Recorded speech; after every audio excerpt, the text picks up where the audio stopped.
Assalamu alaykum. Dünyanın her qaysi joylaridagi aziz Sharqiy Turkistonlik, Uyg'uristonlik vatandaşlar. Biz 2023-yilni oxirlashtirib, 2024-yilga qadam qo'ydik. 2023-yili dunyoda nurg'unlagan siyosiy o'zgarishlar, urushlar, insoniy dramalar yaşangan bir yil bo'ldi. Biz Uyg'urlar uchunmi ig'ir külpetlik bir yıl oldu. 2023 yılda dünyada dep ötkünümüzdekidek uruşlar oldu. Rusya'nın Ukrayna'ya karşı yapılan tecavüzçülük uruşu ve şundakla Ukrayna halkının özünün milli müstakilliğini qoğdap kılış için yapıvatkan cesurane karşılık hareketlerine şahit olduk. Palestin ve İsrail sokaçlarına şahit bulavatımız. Dünyanın başka joylarida o'xshash bo'lmagan şekildeki qirg'inchiliklarga, bastırışlarga ve urushlarga şahit bulduk. Bularning ba'zilari bevosita ve ba'zilari vositlik holda bizning milliy meselemizni, milliy kurashlarimizni ta'sir qildi. Bu demek Uyghur meselesinin bugün xalqarалық bir meselege aylangan iken dünyada buluvatkan tokunuşlardan, siyasi küreşlerden özümüzni chetga alamaydiganligimizga şahit bo'lgan bir yıl oldu.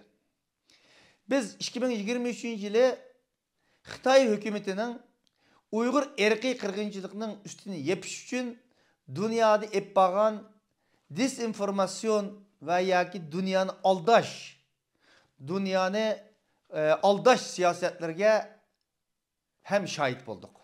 Ama boşundak buluşu qaramay 2023 yılda yanıla teşkilatlarımızdan, vatandaşlarımızdan aktifçalığı ciddi şekilde bu meselemizi dünyanın kün tertibi tutturuş için yapılan fidakarlıklarına ve malum derecedeki neticelerine şahit bulduk.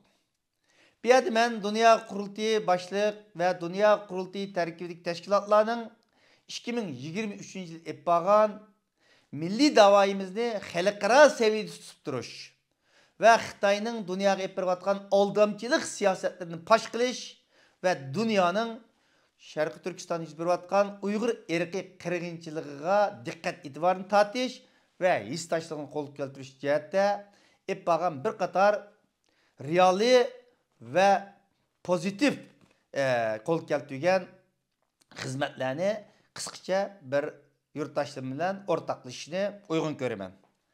2023 yılı Dünya Kurultayı ve Dünya Kurultayı terkib teşkilatlar şundakla başka qarindosh teşkilatlarımızın ortak tirishchanligi bilan 2023 yılı bir qator neticelerni ve ijobiy qadamlarni bastık diyebiliriz. Bizning 2023 yildagi faaliyetlerimizde yani yapılan diplomatik faaliyetlerimizni ko'z yurtadigan bo'lsak, dünya Amerika, Avrupa va yoki Türkiye, Orta Asya deganlik emas. Dünyada Latin Amerika'sın var, Afrika devletlerin var, Xitoy hükümeti bizning iqtisodiy kuchidan foydalanib, mushu devletlergacha kengaymichilik qilib, mushu devletlardimi o'zining iqtisodiy kuchi bilan özünün təsirini kengaytishga tirishib, Uyghur erkiy qirg'inchilik meselesida Birleşken Devletler Teşkilatı'da bu devletlerinin yani Janubiy yer şarının janubiy qismidagi devletlerinin Latin Amerikası ve Afrika'nın asas qilgan ve Müslüman devletlerin asas qilgan devletlerinin Xitoy bilan bir septi tuğanlığını va yoki bo'lmasa sukut tuğanlığı şahit bulduk. Bu münasebet bilan biz Uyghur teşkilatları bo'lib bakmagan, Uyg'urlar qadam besib bakmagan, Uyg'urning ovozi chiqib bakmagan bu qit'alarda bir qator diplomatik faaliyetlarni yapmadık. Latin Amerika'da, Brazil, Argentina, Chili, Costa Rica'ga o'xshash Birleşken Devletler Teşkilatı insan haqlari kengashiga a'zo bo'lgan bu devletlarda bir qator diplomatik faaliyetlarni yapmadık. Tunji faaliyetimiz bo'lishiga qaramay, bu yerning hukumatlar bilan, tashqi ishlar ministerlikleri bilan, parlamentleri bilan ommaviy tashkilotlari bilan, universitetlar bilan, matbuotlar bilan va ommaviy xalqlar bilan eppagan uchrashishimiz muvaffaqiyatli o'tdi. Tunji qitim bu qit'alarda Uyg'urning ovozini o'tirib qo'yish va Xitoyning bizlarga olib berayotgan bu qirg'inchiliklarni o'z og'zimiz bilan, shohidligimiz bilan bu davlatlarning xalqimizga ma'lum nisbatlarda anglatish fursatlarimiz bo'ldi. Ya'ni bu xizmatlarimizning dastlabki qismlarini muvaffaqiyatli tamamlay oldik deb o'ylayman. Onundan boshqa biz Yevropadagi hozirgacha Uyg'ur irqiy qirg'inchilik haqida qaror olmagan Skandinaviya qatorliq davlatlarni ziyorat qilib, bu davlatlarning bir qismlarida bu Uyg'ur irqiy qirg'inchilik masalasida guvohlik yig'inlarini o'tkazish, bu parlamentlarning qaror e'lishi uchun bular haydakchilik qilish o'xshaydigan bir qator faoliyatlarni muvaffaqiyatli olib bora oldik. Onundan başqa Germaniya parlamentida bu yıl 9. ayda Uyghur dostluk grubu kuruldu. Şunun o'xshash başqa davlatlarning parlamentlarida Uyghur dostluk gruplarını kuruş ve bu dostluk grupları orqali parlamentda Uyghur meselesini kun tartibga keltirish, Uyghur irqiy qirg'inchiligini qabul qilish ve bu yol orqali hukumatlarga besim qilib, Xitoy hukumatining unum berdigan amaliy harakatlarga o'tkazish uchun bir qator faoliyatlarni olib bordik. Tayvan parlamentisi Uyghur irqiy qirg'inchiligini 2023 yilda qabul qilgan parlamentlarning birisi bo'ldi. Birlashgan Davlatlar Tashkilotida nurg'un faoliyatlarimiz bo'ldi 2023 yilda. Birlashgan Davlatlar Tashkiloti Ichki ishlar huquq kengashining 51, 52, 53 qitimliq yig'inlarida so'zlash, Xitoy hukumatining u yerda Uyg'ur irqiy qirg'inchiligini ustini yepish g'ayratlariga qarshi bizmi o'zimizning doirasida kuchli shaklda raddiya berish va xalqaro tarafdor to'plash fursatlarimiz bo'ldi. Neticede Birleşken Devletler Teşkilatı'da bu yıl 10. ayda 51 devletinin Uygurlarının menfaatini qo'g'dab qilgan birleşme bayanatları ilan qilindi. Onundan başqa 2023 yılı Birleşken Devletler Teşkilatı'nın ayollarga qaratilgan her türlü ayrımçılıkның aldın eliş komitesi Xitoy dokladını gözden keçirdi.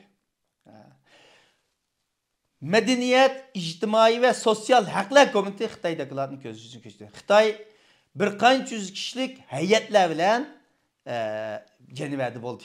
Bu mu bizden Xitoy hukumati bilen yüz kelgan bir diplomatik kurash sepimiz bo'ldi. Bu yerda biz mu Dünya Qurultayı Xitoy hukumatining bu aldamchiliklarga bütün dünya milletlerinin aldıda dokladlarımız bilen, faaliyetlerimiz bilen ve diplomatik kurashlarimiz bilen Xitoy hukumatini bu yerda pash qilish ve dünyanın bizga ega chiqishi, Birleşken Devletler Teşkilatı'daki devletlerinin bizga bo'lgan hissdaşlığını zor derecede qo'lga keltirish uchun nihoyatda ijobiy xizmatlar ishlandi. Onundan başqa 2023 yılı Sharq Turkiston davasının Uygurlarning haq huquqini xalqaro qonunlar bo'yicha qo'g'dash va Xitoy hukumatining xalqaro qonunlar bo'yicha, milliy qonunlar bo'yicha jinoyatni so'roqqa tortish uchun bir qator faoliyatlar olib berilgan bir yil bo'ldi. Masalan, Argentinada biz Xitoy hukumatini xalqaro jinoiy ishlar, insoniyat qarshi ishlagan jinoyat munosabati bilan sotga berish harakatlarini olib bordik. Bu jarayon davom etadi. Muş 12. ayda 5'da tunji qitimliq Argentina sotçısının guvalıqqa u yerda guvalık bergen bulduk. Onundan başqa 7. ayda Kanada'da Dünya Qurultayı Qanun Komitesining o'rinlashtirilishi bilan Kanada, Amerika ve Avrupa'dan toplangan dünyadaki ataqliq mutaxassislar, qonun mutaxassislar bilan, advokatlar bilan 4 yillik bir muzokara bo'lib, Xitoy hukumatining xalqaro qonunlar bo'yicha, milliy qonunlar bo'yicha va Xitoyning Uyg'urlarga berayotgan majburiy emgakka chetishlik bo'lgan xalqaro shirkatlarni va hukumatlarni so'roqqa tortish masalasi bo'yicha nimalarni olib bora oladiganligimiz haqida 4 kunlik bir ciddi müzakere, başkoşuş oldu ve netice itibarı bilen 46 türlük bir karar veya ki hareket planı tüzüp çıkıldı. Bunun bir kısımları icra kılınışa başladı. Kanada'da 8 tane Kanada şirketi arz kılındı, tekşürüşü başlandı. Germanya'da Volkswagen'ın emeldarlarıyla görüşüldü. Onunla karşı mecbur emgek karşı bu şirketini sotku biriş mesele hakkında müzakereler elip verildi ve en ahırda Volkswagen yüzünün mecbur emgek çeşit bulup bombağallığını eniqlaydıgan ve bunun için cevaplarlık verdiğin bir baskışını başlattı ve tekşürüş hareketi başlattı. Onundan başka kanuni güreşlerimiz dairesinde Şarkı Türkistan'ın müstemlik kılınan bir toprak, besilinilen bir toprak hakkındaki doklatımız halkara mutaxassislar bilen bu 2020 başlangan 23. yılı en ahirki şeklini elip ve Xudayim burası 2024 yılının et yaz aylarıca bu doklatının en ahirki nuskalarının bütüşü ihtimalini, bunu bütüşünü biz kütüvatımız. Bu mu kanuni güreşlerimiz jarayanda devam kılan faaliyetlerimiz. Onun için Amerika'da yol koyulgan Uygur mecburi emgigini to'xtatish kanunu bu yıl 6. aydan başlap resmi icra kılınışa başladı. Bu kanun icra kılıngandan keyin hazırgacha 2 milyar Amerika dollarından köproq mal Amerika tamojlarida qo'lga tushirildi ve musadir kılındı. Onundan başka bu yılın içinde bir qancha Xitoy amaldarlarga, Xitoy şirketlerine Amerika hükümeti ceza ilan kılgan boldu ve Dünya Kurultayının yana Angliya tamojisini sotqı bir işimiz 2023 yılımı devam kıldı ve bu haqda materiallarni toplaş ve Angliya'nın Uygur mecbur emgek çeşitli bolgan tovarlarni Angliyaga ekirishning oldini olish uchun bo'layotgan bu qonuniy kurashlarimiz hozirmi davom qilyotdi. Onundan başka bu 2023 yılı xalqaro sahnelerde Uygur meselesi deganimizdek yalnız Uygur meselesini anlatış emas. Mesela München Bexatarlik konferansı, Halifax Bexatarlik konferansı, Oslo erkinlik munbiri, o'xshaydigan dunyodagi kişilik hukuk, demokratiya meselesini müzakere kıldıgan ve şundaklı dünya bexatarligini müzakere kıldıgan munberlerde biz yalnız Uygur meselesini ve Xitoy meselesini emas, dünya bexatarligini devlet rehberleri bilen, hukukçular bilen ve şundakla dünyanın askeri rehberleri bilen, generallar bilen o'xshash üstelde turup dünya tinchligiga ait meselelerini bilim müzakere kıldıgan bu haqda bizning fikrlarimizni o'tirib qo'yadigan, ularga maslahat beradigan bir bosqichga kirdik 23 yil.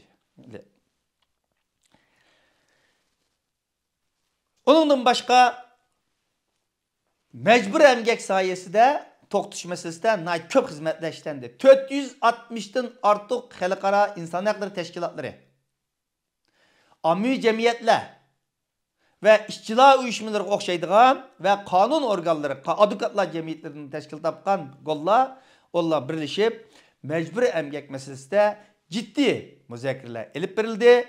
Abiyatın dep ötkendek Volkswagen meselesi olsun ve başka Kanada'daki şirketler olsun, Angliya'daki şirketler olsun, Amerika'daki şirketler olsun bu haqda mecburi emgekini to'xtatish ve Uygur mecburi emgeki çetişlik bo'lgan mallarni cheklash meselesinde nayet ijobiy qadamlar besildi. Avrupa Komisyonu, Avrupa İttifakı mecburi emgeki çetişlik mahsulotlarning Avrupa bozoriga kirish qonunini qabul qildi. Bu gerçi bevosita Uygur mecburi emgeki deyilmagan bo'lsa ama mushu qonunning qabul qilinishida bo'lgan muzokarlarda Uygur mecburi emgekining bu qonunning asosini tashkil qilganligiga shohid bo'ldik. Volkswagen'ning umumiy qurultayida biz Şarkı Türkistan'daki Uygur mecbur emgek meselesi hakkında bizim vekillerimiz söz kılıp üyede bu zavodun üyede çekin çıkış, bunun Uygur mecbur emgek çetişlik boğalık meseleleri oturup koyuldu.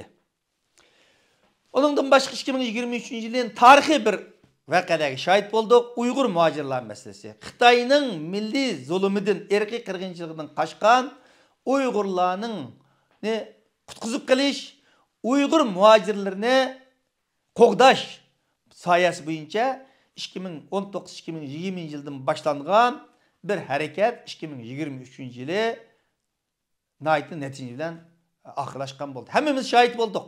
2023-yili 2-ayning 1-kunisi Kanada parlamentida 332 parlament a'zosining baş minister ve bütün ministerlarning ortak ovoz berishi bilan qo'shilishi bilan Uyghur M62 deb atalgan Uyghur 10 ming Uyghur muhacirini Kanadaga yerleştirish qarori birda qabul qilindi. Bu qonun qarar icra qilinish bosqichiga kirdi. Xudoyim birsi 2024-yilning Atiyaz aylarda tunji qarar Uyg'urlarning Kanadaga keldiganligiga shahid bo'lamiz. Bu haqda Kanadadagi Uyg'ur haqlarini qo'g'dash tashkiloti, Dunyo qurultining qonuniy komitetining mudiri ve başka Kanada'daki teşkilatlarımız, Dünya Kurultayı hemkarlaşıp bu işini ciddi işlavatımız. Bu mu? Demek Xitayning Uyg'urlarga yapıp atkan Uyghur erkek qirg'inchiligining qabul qilinishi ve bu qirg'inchilik sebebinden qaçkan insanlarımızın hazırgıcı qo'shni davlatlardan Qozog'iston, Qirg'iziston, Tojikiston, Pakistan, Misr, Kamboçda, Tayland'dan yıllardan buyan nurgulgan insanlarımız başpanasız kılıp Xitay kaydırıp biriş evallarını şahit bolgan.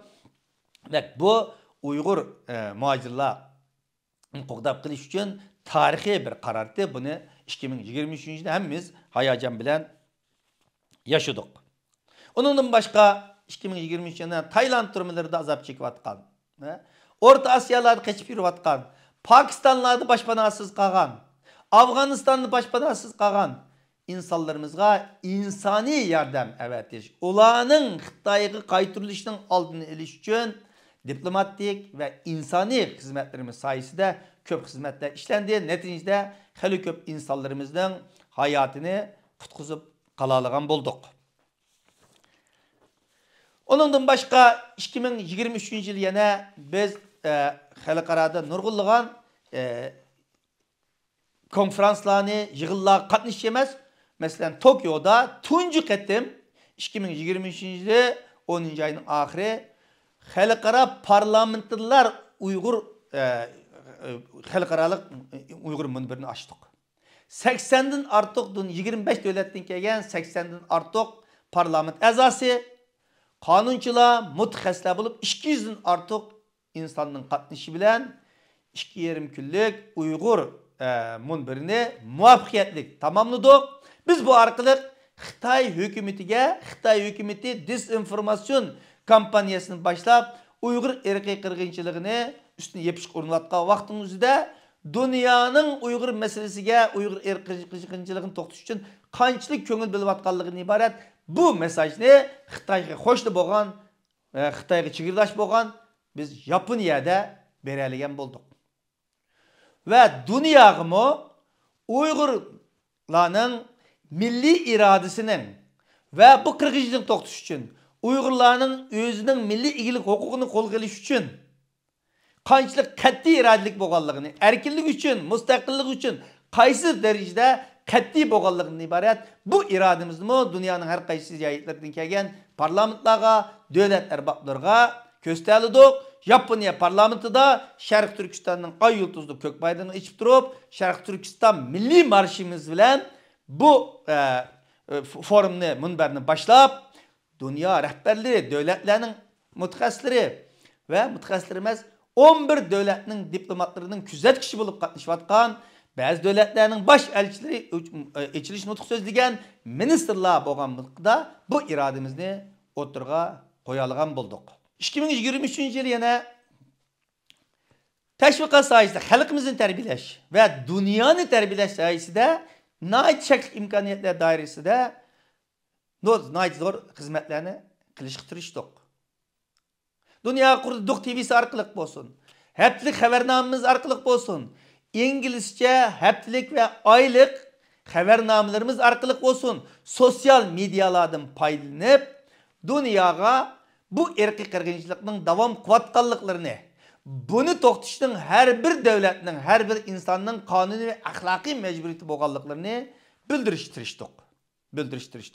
Va xalqimizni sagak bo'lishga, o'yg'oq bo'lishga, Xitoyning aldam xalqlariga tushib ketmaslik uchun aga bo'lishga tirishib keldik. Dokladlarni e'lon qildik. 2023-yili Sharqiy Turkistondagi inson haqlarining qirg'inchiligiga oid umumiy yillik doklad e'lon qildik. Birlashgan Davlatlar Tashkilotining Xitoyning inson huquqlarini umumyuzlik qarorli ko'zdan kechirish komiteti uchun doklad taqdim qildik. Ayollarga qaratilgan ayrımchilikni amaldan qoldirish komitetiga doklad taqdim qildik. İctimai iqtisodiy siyosiy haqlar komitetiga Xitoyning dokladini ko'zdan chiqarishdan burun dokladimizni taqdim qildik. Shunga o'xshaydi bir qator dokladlar undan boshqa Uyg'ur kishilik huquq projekti nomidan, Uyg'ur harakati tashkiloti nomidan, yana boshqa tashkilotlar nomidan sifatli dokladlarni e'lon qilish orqali dunyoning diqqatining davomli yana Uyg'ur milliy qirg'inchiligiga paktlar bilan o'tirib qo'yishga tirishib keldik. 2023-yili Dünya Uyg'ur Qurultayini va Dünya Qurultayi tashkilotlarimizni texmo kasbiylashtirish, mutaxassislashtirish va iqtisodiy asosini kuchlantirish uchun bir qator xizmatlar berildi. 2021-yili 7-navbatlik Dünya Qurultayida bir islohot yapgandik biz. Yoshlashtirish ve kurultay vekillerini her qaysi davlatlardagi xalqimiz saylam orqali vujudga chiqarish ve kurultay vekilleri, salohiyatli kurultay vekilleri o'zining kurultayning har qaysi rahbarlik o'rinlariga o'z nomzodlik ko'rsatish ve planlarını o'tirib qo'yish ve demokratik saylam bilan kurultay rahbarlarini saylab chiqishdan iborat. Ve 2023-yili bu organlarimiz komitetlar bo'yicha özünün hizmetlerini elip birleştirişti ve bu komitetlerin hizmetlerini xalqaro seviyede, kanunlar dairesinde ve mutaxassisleşken, kasbleşken bir dairede elip biriş için bir qator faaliyetler elip birildi ve şundakla Dünya Qurultayini maliye cihetten, iqtisadi cihetten güçlendiriş hizmetlerimi ciddi işlendi. Bunun için Uygurluk bedel seferberlik yapıldı. Dünyanın köp devletlerden vatandaşlarımız özünün maddi ve manevi kollaşlarını ifade kıldık, şahit olduk. 2023-yili Dünya Qurultayının bir merkezi işxanasını berpa qilish seferberligi, iqtisodiy seferberligi chaqirig'ini chiqardik. 5 ayga yetmagan bir vaqtning ichida dunyoning har qaysi davlatlaridan vatandaşlarımız, tashkilotlarimiz, kurultay vekilleri, avam halkımızın zor maddi bir qo'llashiga erishdik. Bunun şahit olduk. 1.100.000 euroluk bir Dünya Qurultayının merkezi işxanasını 5 aylık iqtisodiy seferberlik bilan bunu vazifamizni to'liqlab bu Dünya Qurultayının merkezi işxanasını setvilish xizmatimizni muvaffaqiyatli tamamladik. Onunla qanmadik. Dünyanın nurgulluğun hükümetlerden, Avrupa'daki bazı devletlerinin tashqi ishlar ministerliklerinden bazı projelerimiz için maddi yardım veriş imkaniyetlerimiz bo'ldi 2023-yilda. Shundaqla dünyadaki nurgulluğun xalqarалық fondlardan Dünya Qurultayının qilgan xizmatleri qayil qilarlik bo'lganligi uchun ularning nurgulluğun yordamlarini elish projeler hakkında ularla hemkarlaşıp bursumuz oldu. Bunun misalları şunu diyeleyimiz. Merkezi New York'ta boğan Elie Wiesel fondu 2023 biz için $250.000 bir projemizni destekleydiğini ilan kılıp maddi yardım berdi oldu. 2024-yili 4. ayda biz New York'ta çoğun bir xalqaro bu fond bilan bir yığının tayyorligini qilyapmiz. Onundan başka xalqaro Cumhuriyetlik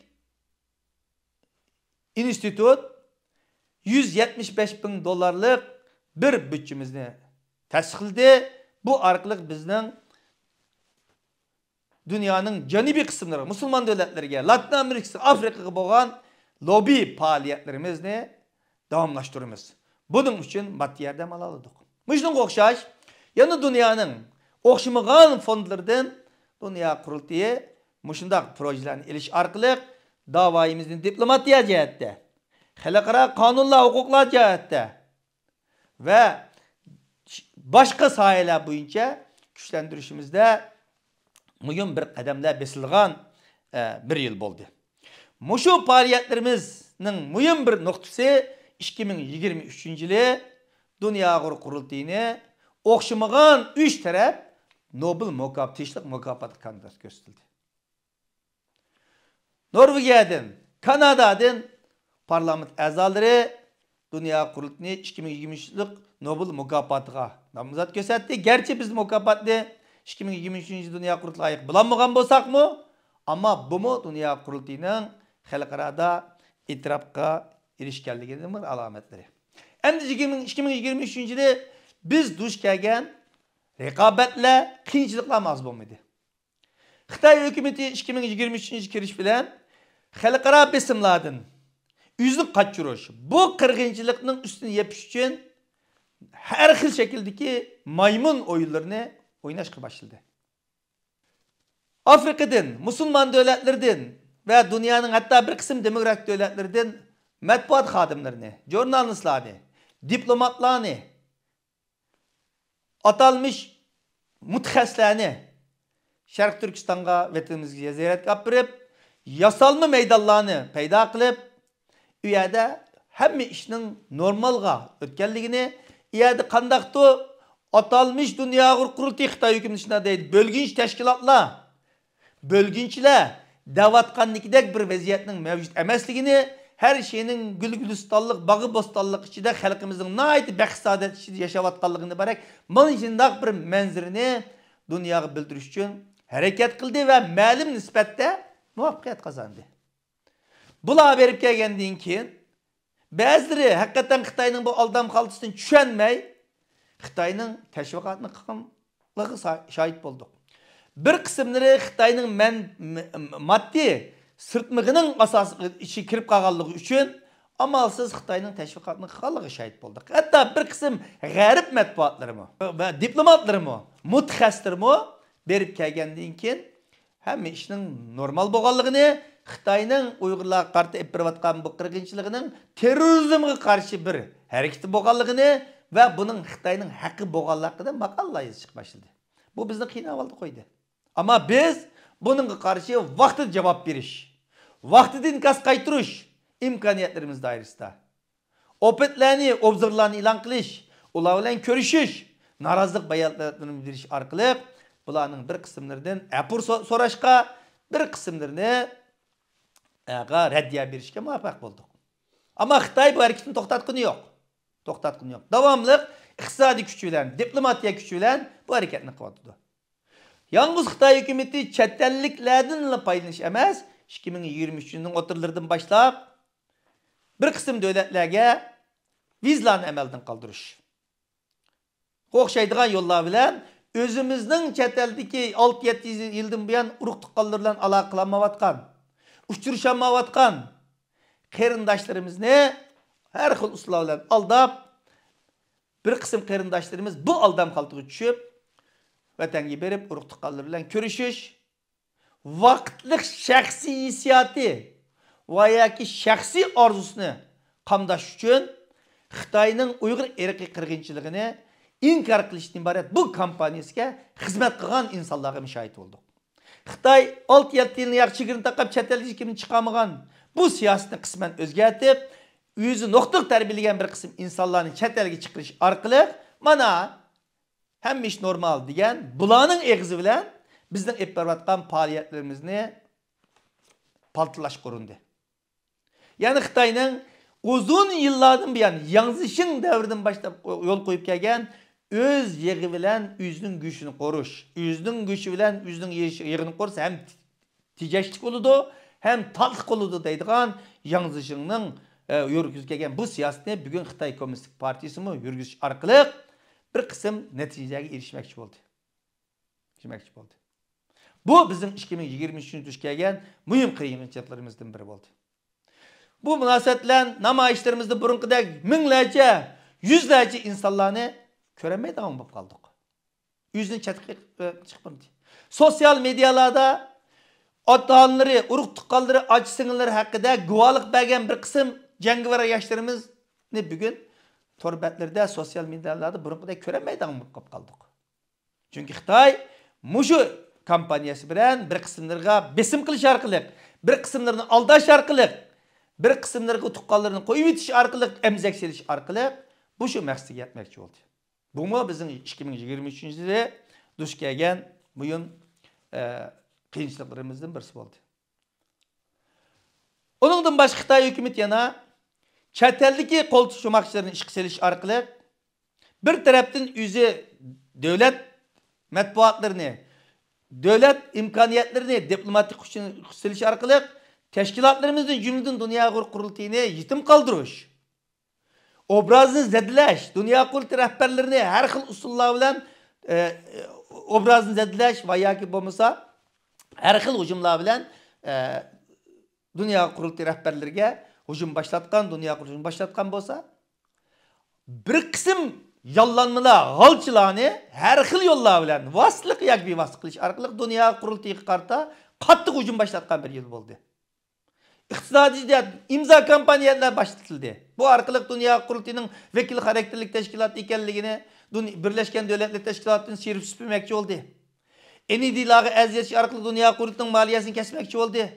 Halkımızdaki bayanatlarını işe arkalık halkımızın Dünya Kurultayı'na boğan maddi ve manevi kollaşlarını kesmekçi oldu. Bu arkalık Dünya Kurultayı'nın obrazını yoklayıp Dünya Kurultayı yoklaşmakçı oldu. Ama Dünya Kurultayı timtik ayak durup bütün halkımız bir mezgil biraz kaymakkandak görünsün mü ama netice itibarı bilen bugün Dünya Kurultayı halkımızın kalbide olsun. Abiyetin dep ötülgen şu neticeler halkımızın maddi ve manevi yardımları bilen şekil aldı. Ve halkara bugün Dünya Kurultayı 2023 yılı Birleşken Devletler Teşkilatı olsun, dünyanın Amerika ve dünyanın başka Kanada, Katarlık ve Avrupa Parlamenti, Avrupa devletlerindeki hükümet rehberleri bilen olsun, dünyanın rehberleriyle oturup dünya bexatarliklerini müzakere kıldığın halkara sorunlarda olsun, Dünya Kurultayı her kazan vakit kargan çağın 2023 yılında tekimi salahiyetlik, tekim güçlük bir teşkilat haltıda halkımızın canican menfaatini qoğdaş yolda batırlık bilen hizmet kılıp geldik. Endi 2023 yıla abiyat başta ötkenizdikidek Ukrayna sokaşları, İsrail, Hamas sokaşları bu mu bizni bivasta bizning menfaatimizni ta'sir qilgan vallahi oldu.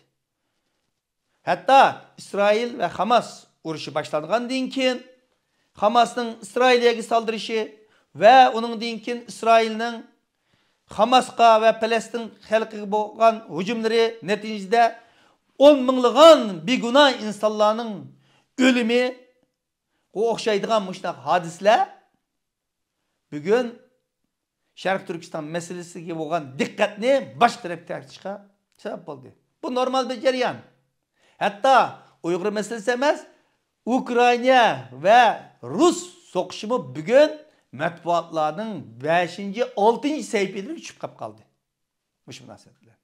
Mushuna bir sharoitning o'zida biz Uyghur meselesini dünya matbuotida, diplomatik davlatlarning siyosatida, Birleşken Devletler Teşkilatı'da, hükümetlerde canlılık tutup duruş, unutup kalmaslık, bunundan Xitay fırsat bilip bu kırgınçılıkını tekimi ebcigi çıkırıştan aldın eliş için gayretlerini gösterdik. Neticede şundak bir kalaymıkan dünya siyaseti içidir mi?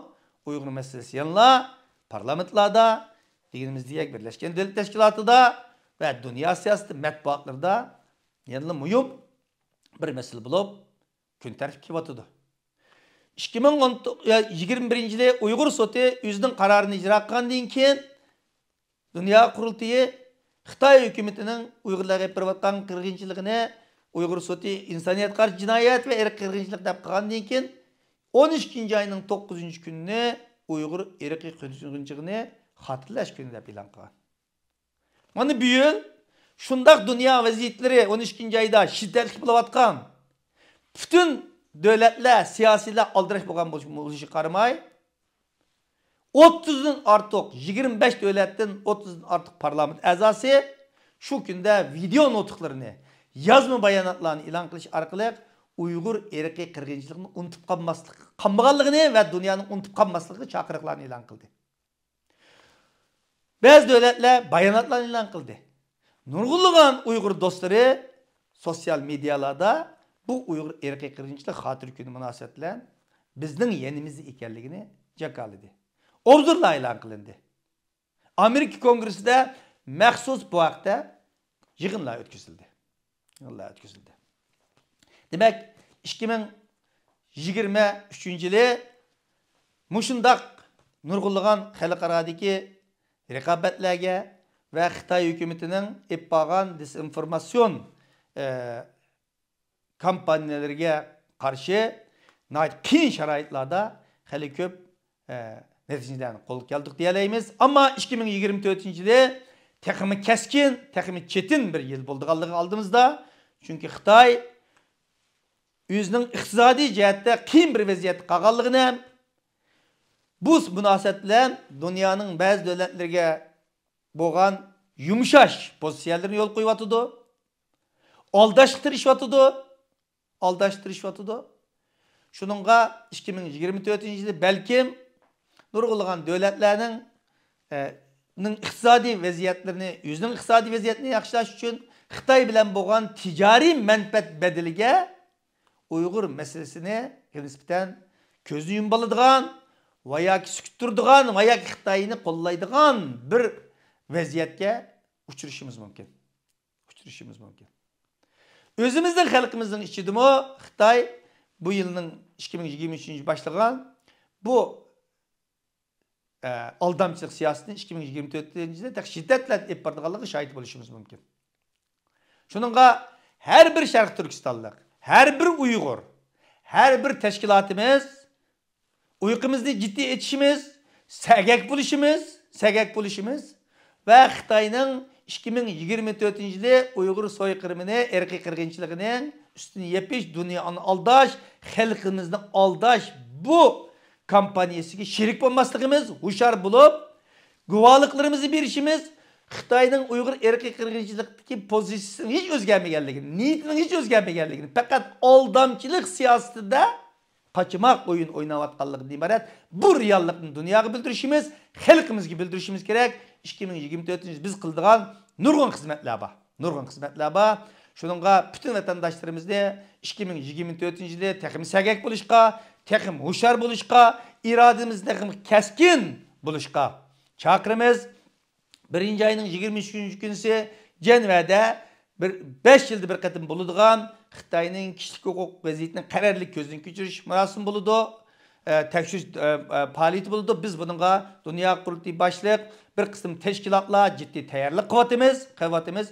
Bütün yurttaşlarımızı 1. ayının 23. günüsü imkaniyeti olan yurttaşlarımızı Cenve'de buluduğun bu namayış kılımız, resim ko'rgazmasini açımız, matbuot yig'inlari qilamiz. Buni bir qancha oydan buyon tayyorlik qilyapmiz.